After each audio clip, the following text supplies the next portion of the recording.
soo dhawaada saaxiibayaal waa saaxiibkan Balawi muuqaalkan waxaad ku baranaysaa sida Windows 11 flash loogu duubayo sida loo soo degsado muuqaalkii hore ayaan ugu soo hadalnay muuqaalkan marka waxaad ku baranaysaa sida Windows 11 flash loogu duubo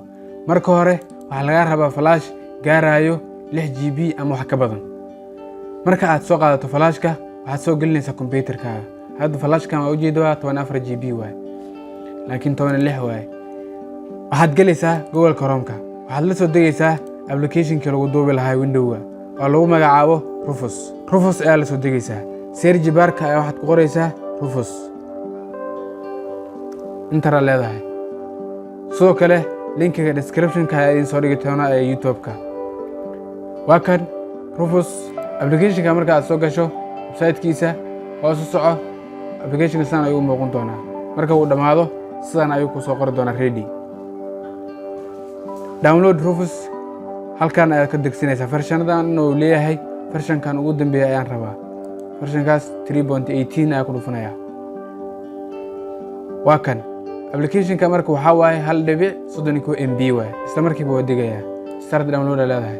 waa kan uu degay open folder waa dhihi karaa sidoo kale meesha uu yaalay waa soo gali kara download disk-ka soo galay waa kan programs ayaa jooga application-ka waa kan application-kan aad double click qorkiisa ku siinaysaa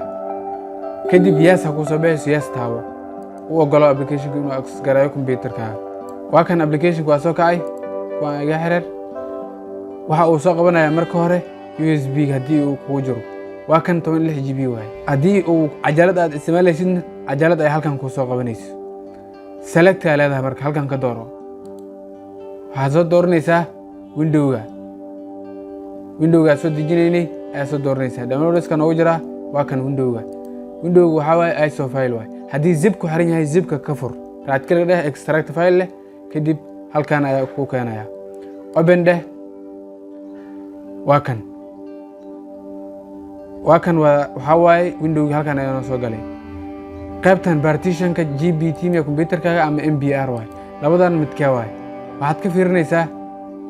this PC-ga ay right click ku dul leedahay kadib waxa ku dhufinaysaa manage sidoo kale search bar-ka ay waxaad ku qori kartaa hard disk waa kan halkan ku soo baxay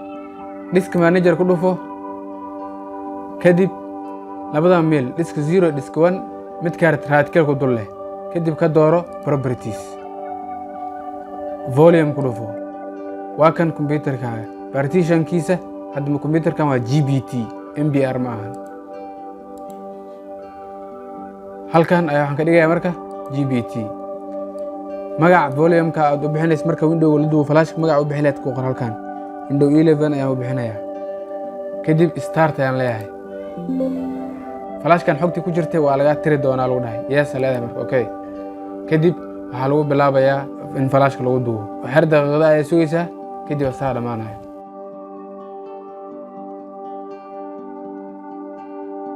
soo jeedib hadeer waa noo degi rabaa 99.8 waay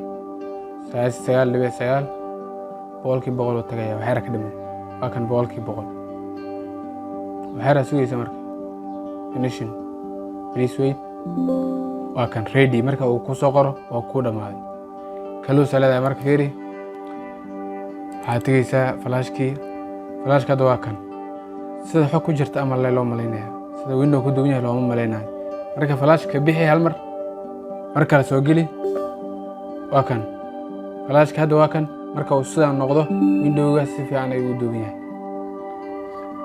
qaabka computer-ka loogu shubo muuqaalka xiga aad ku baranaysaa waa ku mahadsantahay daawashada muuqaalkan fadlan la wadaaga asxaabtaada haddaad ka badaan asxaabta ku xiran channel-ka Balawi fadlan ugu soo biir muuqaalkana like saar una share gar asxaabtaada si ay ugu faa'iideystaan hasani